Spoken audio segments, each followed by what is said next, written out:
내가 정말 매수하고 싶은 마음이 크시면 부동산 소장님께 소장님 저 집 매도했습니다. 자금 마련했습니다. 마음에 들면 계약할 의사가 있습니다. 라고 어필을 전 드리라고 말씀을 드리고 싶어요. 부동산 소장님도 사람이시다 보니까 그냥 집을 보겠다는 사람과 매수 의사를 어필하는 사람 중에 어떤 사람을 더 선호하시겠어요? 그러니까 이렇게 어필을 해보시면 조금 더 신경 써주시는 부분이 있으니까 확실한 의사표시를 하는 것도 방법이라고 생각합니다. 이제 중개사분들도 결국엔 이게 거래가 돼야 그쵸. 수수료를 받다 보니까 수십 팀 보여주고 하나도 거래 안 되는 것보다 진짜 살 사람이면 무조건 보여주죠. 저희가 이런 식으로 해가지고 집을 매수할 수 있었던 것 같아요.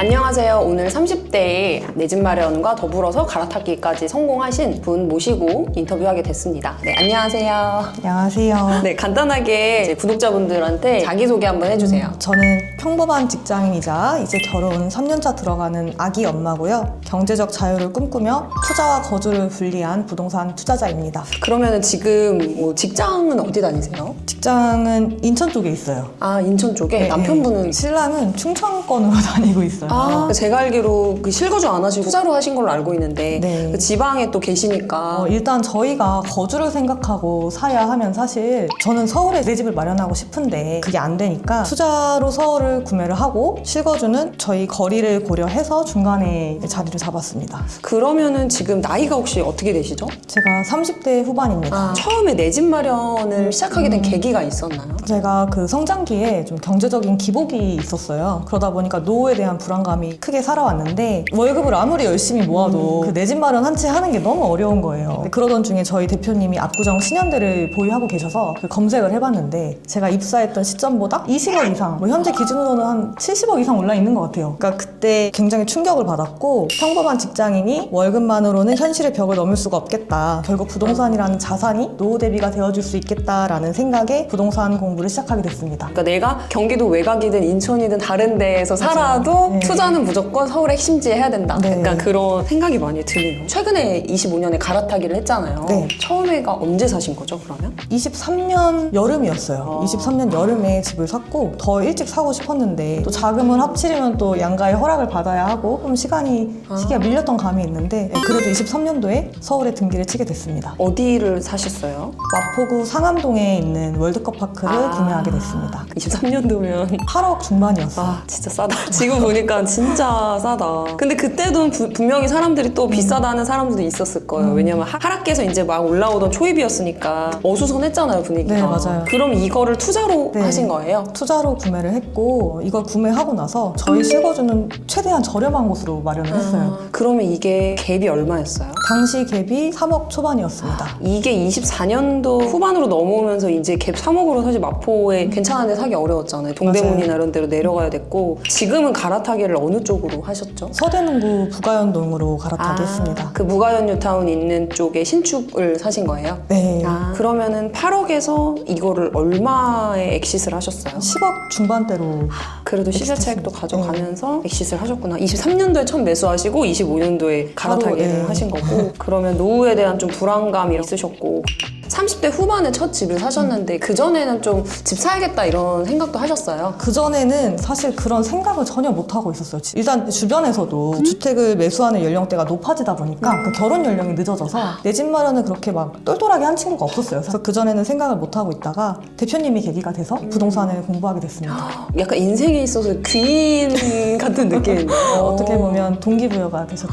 내 집 마련을 어쨌든 2번이나 이제 갈아타기를 하면서 하셨는데 좀 이거 되게 중요했다 하는 포인트가 있었나요? 아무래도 가장 중요한 건 핵심 업무직으로 향하는 교통편이라고 말씀드릴 수 있을 것 같아요. 내 집 마련을 할 때 나한테만 좋은 아파트를 사면 안 되거든요. 네. 내 집을 사줄 다른 사람들에게도 매력적인 단지여야 하는데 그러려면 일자리가 많고 고연봉의 직장인들이 찾을 법한 지역을 우선적으로 보셔야 할 것 같고 또 요즘 신혼부부들도 대세가 신축이잖아요. 근데 신혼부부가 신축에서 거주하려면 서울에서 먼 곳에 내 집 마련을 할 수밖에 없는데 그것보다는 서울에서 가까운 곳의 구축을 우선해서 보시라고 말씀드리고 싶어요. 신축으로 가려면 이제 경기도 외곽 나가거나 그런 데로 가야 되니까 사실 뭐 5억에서 7억 정도 그냥 돈 있으면 외곽 경기도에서 신축 누리면서 살 수는 있잖아요. 30평대. 네. 근데 그런 것보다는 업무지구 중심으로 서울 위주로 해서 구축을 보는 게 네. 좋다. 여기서 말씀하시는 업무지구는 좀 어떤 기준이 있었을까요? 아무래도 그 핵심 업무지구 세 군데 있잖아요. 강남, 뭐 광화문, 여의도 그쵸. 쪽으로 향하는 쪽이 제일 좋을 것 같고 단지를 볼 때 뭐 언덕이 있어서 나는 별로였다던가 뭐 그런 부분들도 좀 있었나요? 내부적으로 좀 들어갔을 때. 처음 매수를 할 때는 사실 뭐 단지의 컨디션이나 뭐 구조, 방의 개수 이런 것도 굉장히 중요하게 생각을 했었는데 지금 와서 생각해보면 그거보다 중요한 게 저는 입지인 것 같아요. 방이 2개니 3개니 하는 것보다 여기가 핵심 업무지구에 가까운지 또 입지가 좋은 곳인지가 더 나중에 가격에 탄력을 받더라고요. 그리고 이제 매수하신 곳이 부가연뉴타운이잖아요. 부가연뉴타운 같은 경우는 이제 뭐 2구역, 3구역 주변이 계속 개선이 될 여지가 있다 보니까 그런 부분에 있어서도 한층 또 균질함이 또 바뀌면서 그런 게 좀 있을 것 같네요. 입지 진짜 중요한 것 같아요. 그러니까 방개수가 물론 정말 그 판가름을 하기도 하지만 결국 역세권이나 보면 업무지구로 좀 가깝고 이런 곳들은 직장인 수요가 많기 때문에 그러면은 근데 집을 살 때 사람들이 이제 어떤 단지를 사지 뭐 이런 고민 많이 하잖아요. 어떤 게 좀 고민됐다 이런 게 있었나요? 아무래도 제가 이전에 레버리지를 일으키지 않았다 보니까 그 추가적인 레버리지를 이용하는 거에 대한 그런 고민이었던 것 같아요. 제가 갭 투자다 보니까 사실 이자만 내면 되거든요. 근데 그런데도 그 대출을 일으킨다는 자체에 대한 그 심리적인 허들을 넘는 과정이 어려웠던 것 같아요. 내가 감당할 수 있을지, 시장이 흔들리면 버틸 수 있을지. 근데 결국 좋은 자산을 소유하기 위해서는 감당 가능한 범위 내의 레버리지는 필수라고 생각합니다. 그 예전에는 대출 없이도 살 수 있었던 시기가 있었어요. 2010년 뭐 중반대까지는. 근데 지금은 5천만 원을 내가 조달을 할 수 있다는 것 자체가 엄청 큰 행운인 게 저도 이제 아파트 살 때 5천만 원이 부족해서 못 샀던 아파트가 있었어요. 근데 그게 지금은 한 1억 5천만 원 정도 차이가 벌어졌고 이런 걸 보니까 진짜 지금 살 수 있는 최대한 좋은 걸 사야 된다는 생각을 2018년부터 저도 계속 투자하면서 많이 느끼고 있는 것 같아요. 경험으로. 그래서 대출을 받기 전에는 사실 어려운데 받고 나니까 어때요? 진작에 이랬어야 한다. 진작에 그 대출을 이용했으면 제가 지금 갈아타는 곳이 달라졌을 것 같더라고요. 맞아요. 예를 들면은 그때 갭 3억으로 월드컵 파크를 샀지만 갭이 한 4억 정도도 충분히 조달 가능했던 거잖아요. 대출을 일으키면. 사실 5억까지 가능했을 거예요. 그때 대출을 이용하지 않았으니까. 그럼 이제 그때 당시 10억 초반으로 갈 수 있었던 곳들 이런 데를 갈 수 있었으니까. 그때 23년 7월이 마포가 얼마였죠? 17억, 18억 할 때 아니었나요? 막 20억 좀 할 때였던 것 같아요. 하락기 때 17억까지 떨어졌던 데니까 대출을 무서워하지 마시라. 아주 중요한 이야기입니다. 네. 부동산은 자산을 사는 거기 때문에 한 달에 그럼 대출을 지금 마이너스 통장 어느 정도 받으셨어요? 제가 지금 신용대출을 8,700 정도 받았고요. 신랑 이름으로 또 회사 대출도 이용했고 신용대출도 있는데 또 한 3분의 1 정도는 상환을 했습니다. 많이 상환하셨네요. 네. 지금 사신 아파트 같은 경우는 얼마에 갈아타기를 하신 거예요? 16억대 매수했습니다. 16대. 정석적인 갈아타기를 하셨네요. 네, 거의 그쵸. 1.5배 1.5배. 요즘에 얘기 나오는데 10억 중반에 파셨나요? 네, 10억 중반에 매도를 팔고 하고 16억 아파트. 네, 16억대로 갈아탔어요. 이때 좀 상승기였는데 언제 사셨어요? 9월에 매수했어요. 어땠어요 분위기가 그때? 그 당시에는 상승장이다 보니까 집을 보는 자체가 어려웠고 줄 서서 집을 보던 시기였어요. 그러면은 이때 아파트를 어떤 아파트를 봤었어요? 임장 가서 봤던 단지들 같은 경우 지금 부가연 쪽에 신축 아파트를 샀는데 그때 당시 비교했던 아파트가 좀 어떤 아파트가 있었어요? 제가 임장 갔던 곳 중에 한 군데는 공덕 레미안 4차입니다. 그 공덕 레미안 4차가 앞동과 뒷동의 차이가 있는 아파트예요. 앞동에 비해서 뒷동은 언덕이 꽤 있는 구조고 구축임에도 단지 관리는 무척 잘 되어 있고요. 그 조경도 깔끔하게 관리되어 있고 내부도 신축하고 견주어도 손색 없는 정도의 구조와 자재여서 인상적이었던 기억이 있어요. 그때 당시 호가가 언덕동 기준으로 16억대였고 제가 내고를 시도했을 때 15억 후반까지 가능했어요. 고층은 바로 나갔고요. 바로 계약이 되었고 저층은 고민을 좀 하다가 추후에 또 갈아타기 할 시점에서 좀 걱정이 돼서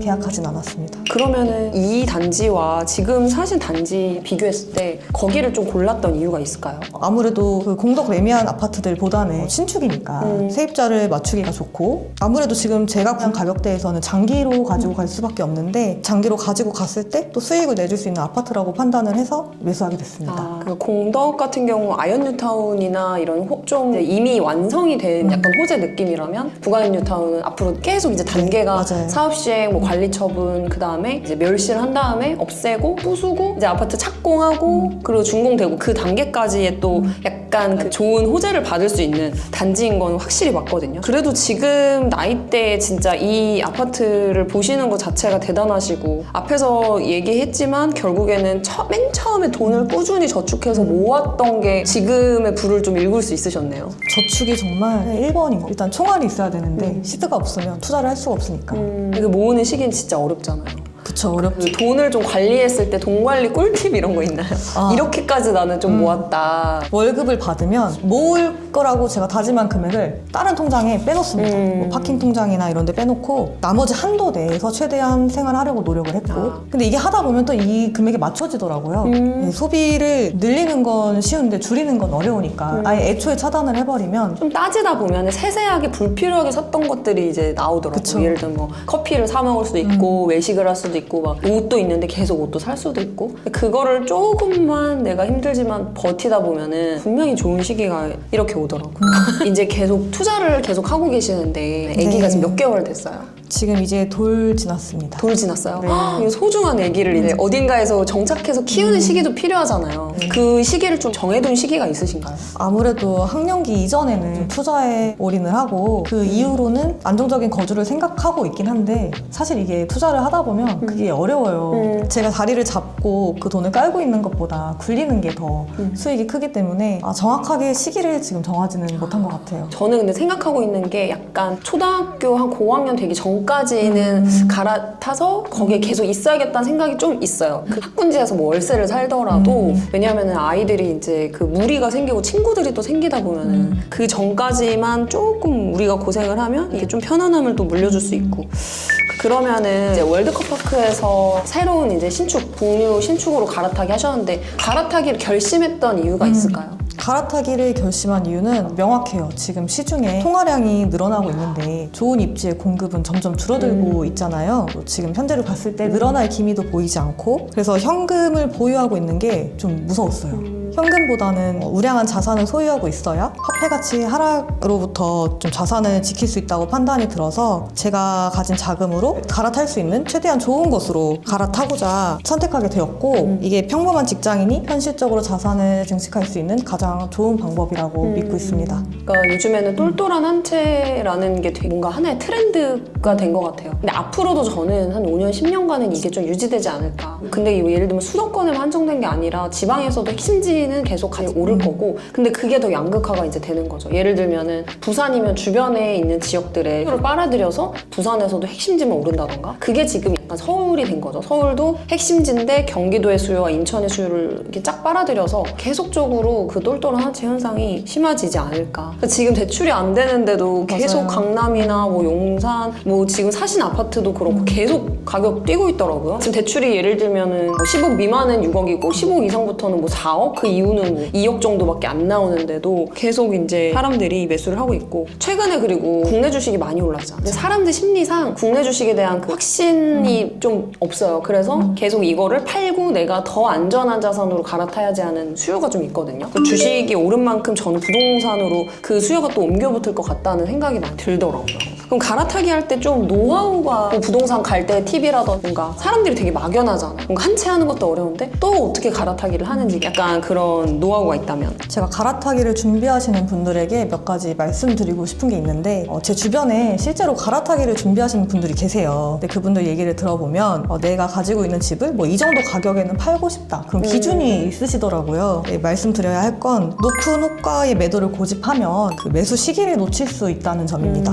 어느 정도 가격에서 타협을 하고 매도를 하고 빠르게 매수를 진행하는 게 오히려 기회비용을 줄이는 방법이라고 생각해요. 진짜 중요해요. 왜냐하면 매도할 때는 약간 욕심을 버려야 돼요. 맞아요. 근데 애정이 있잖아요, 이 집에. 그쵸. 근데 이제 실거주하는 분들은 그 애정이 더 클 거고 많은 시간들을 보내서 추억도 있을 것이고 빨리 팔아야 더 좋은 거를 살 수 있는 그 시기였던 것 같아요. 집이 그만큼 오르는 동안 내가 가고 싶은 집은 더 오르니까 더 빠른 결단을 내려야 된다고 생각합니다. 그러니까 내가 정해놓은 금액보다 주변 시세보다는 낮게 네. 팔아야 된다. 그럼 시세보다 얼마 정도 싸게 파셨어요, 그때? 저도 한 시세에서 700만 원 정도. 아, 그래도 괜찮게 네, 매도하셨네요. 저렴하게. 로얄이었죠.